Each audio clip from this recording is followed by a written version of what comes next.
नमस्कार दोस्तों, आज हम आपको पथिक की कहानी के बारे में बताने जा रहे हैं। सुंदरबन की गहराई में, जहां नदियां समुद्र से मिलती थीं और मैंग्रोव चांदनी आकाश में रेहे से फुसफुसाते थे, वहां राजा नाम का एक बाघ रहता था।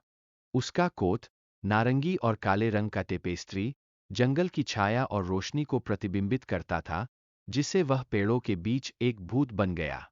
राजा कोई साधारण बाघ नहीं था, वह अपने साम्राज्य का संरक्षक था। उसका नाम जानने वाले सभी लोग उसका आदर करते थे और उससे डरते थे। राजा का क्षेत्र विशाल था, जो डेल्टा के खारे पानी से लेकर जंगल के घने हृदय तक फैला हुआ था।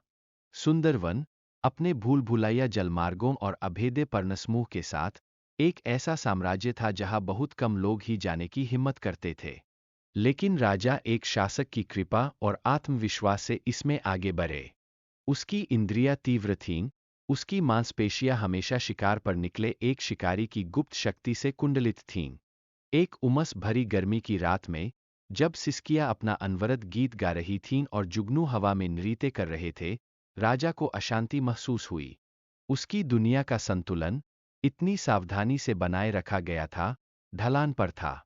मैंग्रोव के माध्यम से एक विदेशी गंध, धातु और धुएं की गंध, मनुष्य की गंध आ रही थी। राजा की आंखें सिकुड़ गईं, और वह जांच करने के लिए निकल पड़ा। उसके गद्देदार पैर जंगल के फर्श पर कोई आवाज नहीं कर रहे थे। कई दिनों तक वह घने पत्तों और टेढ़ी मेढ़ी धाराओं के बीच से गुजरते हुए रास्ते का अनुसरण करता रहा। उसे मनुष्य की उपस्थिति के चिन्हों का सामना करना पड़ा, टूटी हुई शाखाएं, फेंका हुआ कचरा, और सबसे बुरी बात, भय और खून की दुर्गंध। राजा का हृदय, जो आमतौर पर उद्देश्य का एक स्थिर ढोल था, क्रोध से तेज हो गया। शिकारी वापस आ गए थे, और वे उसकी तरह के शिकार की तलाश में थे। उन्हें उन्हें रोकना ही था। एक शाम, जैसे ही सूरज क्षितिज के नीचे डूबा, आकाश को लाल और सोने के रंगों में रंग दिया, राजा एक साफ स्थान पर आए। इसके केंद्र में एक पिंजरा था, कच्चा लेकिन प्रभावशाली, और उसके अंदर एक युवा बाघिन थी। उसकी आंखें, भय से चौड़ी होकर, राजा से मिली और उसी क्षण, उसे पता चल गया कि उसे कार्रवाई करनी होगी।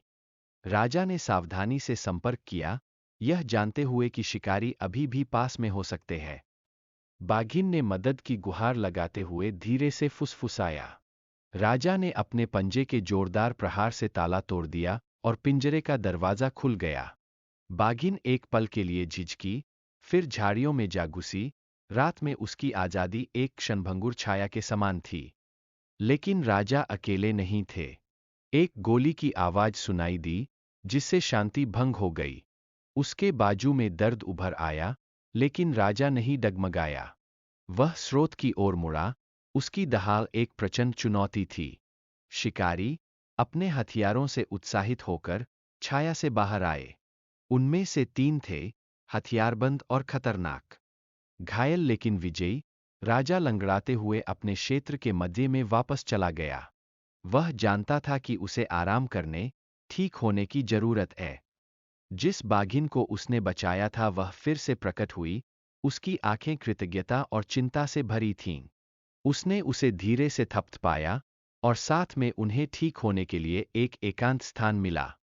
दिन हफ्तों में बदल गए और राजा के घाव धीरे धीरे ठीक हो गए।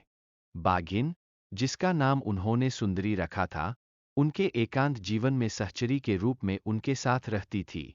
साथ में, उन्होंने क्षेत्र में गश्त की, यह सुनिश्चित करते हुए कि कोई भी शिकारी दोबारा उनके क्षेत्र में कदम रखने की हिम्मत न करे। राजा और सुंदरी वन प्राणियों के बीच किंवदंतियां बन गए। उनका बंधन शक्ति और लचीलेपन का प्रतीक था। सुंदरवन, जो एक समय खतरे में था, उनकी निगरानी में एक बार फिर फला फूला। और इसलिए, सुंदरवन के संरक्षक, राजा की कहानी, मैंग्रोव के माध्यम से फुसफुसाई, साहस, वफादारी और जंगली की स्थायी भावना की कहानी थी। यदि आप इस प्रकार के और वीडियो चाहते हैं, तो चैनल को सब्सक्राइब करें और अधिसूचना के लिए घंटी आइकन दबाएं।